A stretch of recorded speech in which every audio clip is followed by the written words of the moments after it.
Hola, ¿qué tal? ¿Cómo están? Nuevamente en otra entrega de nuestro canal. Hoy vamos a hablar de la historia de los fertilizantes desde la época antigua hasta la época moderna, pasando por la Edad Media, por los antiguos romanos y por el proceso del inicio de la Revolución Industrial. Vamos a hablar ciertos puntos que detonaron los cambios tecnológicos abruptos en los fertilizantes.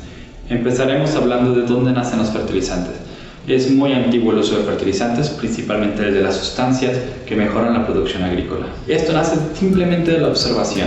Se dieron cuenta que donde los animales defecaban, la hierba era más abundante. Alrededor de las hornillas, donde caía la ceniza, la hierba tendía a ser más abundante. Y el limo. Es muy importante señalar que un gran paréntesis, porque es un video futuro, las tierras blancas o bien los minerales en la nutrición agrícola.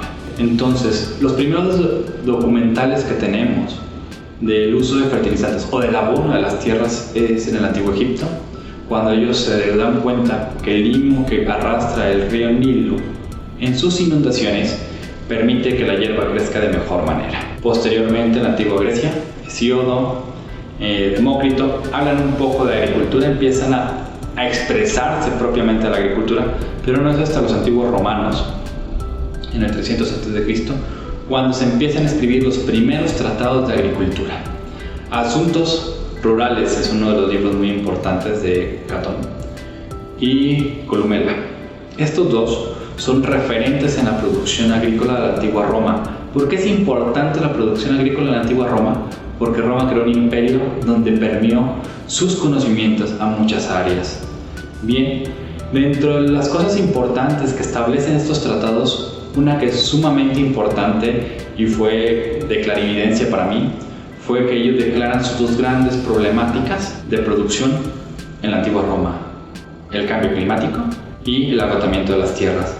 Tienen un sentido tan actual que es increíble que sean problemas desde hace 2300 años, cuando la agricultura era sumamente orgánica porque no existía la industria química. Pero su tratado también establece dos conceptos fundamentales. Su objetivo era la domesticación del suelo, por un lado, y el otro que es parte vital de cómo tenemos que ver la agricultura sustentable, un comportamiento constante del suelo. Ellos sabían perfectamente, los romanos, que no podían controlar el clima, pero sí podían enriquecer la tierra o mantener una producción constante en sus suelos. Esto es importante para todos los que hablamos de agricultura sustentable.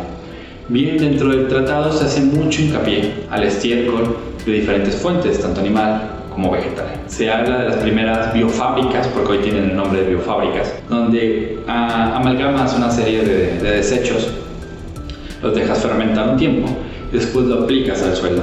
Se les dio tiempo de establecer un orden de cuáles eran los estiércoles más enriquecedores o de mejor rendimiento para el suelo, y establecen todos los tratadistas de los romanos que el estiércol de ave, principalmente la paloma, era el mejor. Bien, que voy a poner un paréntesis porque es de la paloma, porque para los romanos era sencillamente una plaga y existían muchas palomas y por lo tanto una gran fuente de este estiércol para poderlo probar. Aunque también tenían bestias, el de la paloma era el que se llevó los laureles en la antigua Roma. Lo más increíble es que tuvieron también la facultad no solamente de establecerte cuál era el fertilizante que mejor funcionaba, sino también en cómo aplicarlo. Las heces o el estiércol de paloma es el mejor, pero que no debe esparcirse en el suelo o en la parcela, sino que debe inocularse en diferentes regiones, mientras que el de las bestias, porque es menos funcional o menor rendimiento, se tiene que expandir. Bien, también entendían perfectamente el tema de la rotación de cultivos y de sembrar legumbres para después pasarles el arado o cosechar y inmediatamente integrarlas al suelo. Estas técnicas hoy en día les puedo comentar que es muy grato leerlas, que se practicaban hace 2300 años. Regresamos al tema de los antiguos romanos. Este periodo de los tratadistas agrícolas es del 300 a.C. al 400 después de Cristo.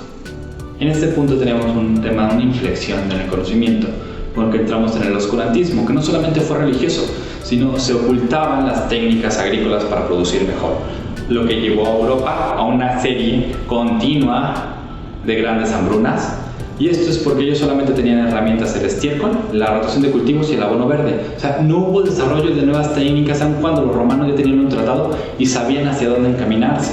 Y este periodo muy largo de tiempo va desde el 400 después de Cristo hasta el 700 después de Cristo, en los albores de la Revolución Industrial. Y es Nicolas de Suren quien establece por primera vez un tratado de fisiología vegetal, y que es el dióxido de carbono el elemento principal para la obtención de la fotosíntesis, minerales y el nitrógeno. Eso lo mantiene en su tratado Nicolas de Suren, pero no es hasta más adelante, siguiendo la línea de los fertilizantes, que Alexander von Humboldt va a Perú y se da cuenta que los peruanos, los agricultores peruanos, utilizaban el guano de aves para mejorar su producción.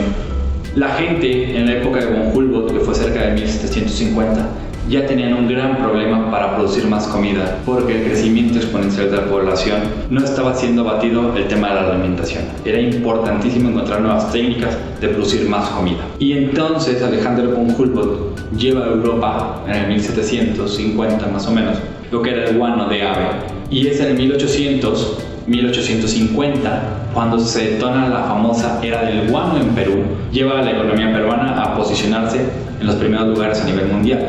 Y esto es porque la hambruna en Europa era tan grande que compraban el guano a unas cantidades estratosféricas de dinero, principalmente en Europa, Alemania, Inglaterra, para improvisar en sus campos de tierra. En ese entonces la revolución industrial iba naciendo y evolucionando. La revolución industrial acarrea otro gran problema. La gente del campo deja de producir y se va a la ciudad, a las grandes manufactureras, a las grandes fábricas. Entonces el campo no solamente queda desprotegido sin una tecnología. ¿Por qué? Porque veníamos del oscurantismo, sino que se queda sin herramientas suficientes para producir para toda esta gente que estaba incrementando la población. Y entonces uno de los grandes factores asociados a los cambios abruptos en la tecnología agrícola han sido el hambre. La era del guano es una parte de la historia de Perú muy interesante, vale la pena estudiarlo, pero hay algo muy importante que nos lleva en la era del guano y que desde la antigua Roma se sabía: los recursos para fertilizar la tierra son finitos cuando vienen de animales. Quiere decir, hay gente que tendrá las bestias y podrá abonar su suelo, pero hay gente que no tenía esas bestias. Nuevamente el tema del guano.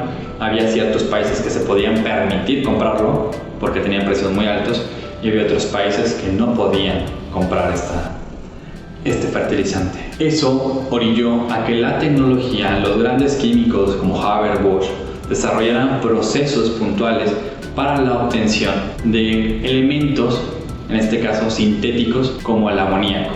¿Por qué? Porque cuando se analiza el guano de ave, la mayor cantidad era nitrógeno. Entonces se dieron cuenta que el elemento asociado a una mejor producción era el nitrógeno, y la forma o la molécula más simple, estabilizada, era en este caso el amoníaco, porque el nitrógeno en el aire las plantas no podían fijarlo. Entonces el proceso Haber en los albores del 1900, cuando se detona las bases de los fertilizantes modernos. Después de Haber viene lo que es el proceso de Ostwald, con la producción a partir del amoníaco de Haber, que obtiene el ácido nítrico, el precursor y el pilar de los fertilizantes modernos.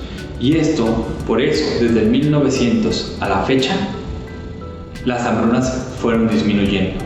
Bien, y después tenemos el proceso de Ostwald para la producción de ácido fosfórico, y terminaremos en el cerca de 1927, o sea, hace menos de 100 años, con Johnson, con la producción del fosfonitrato y el nitrato de calcio neutralizado para la aplicación agrícola.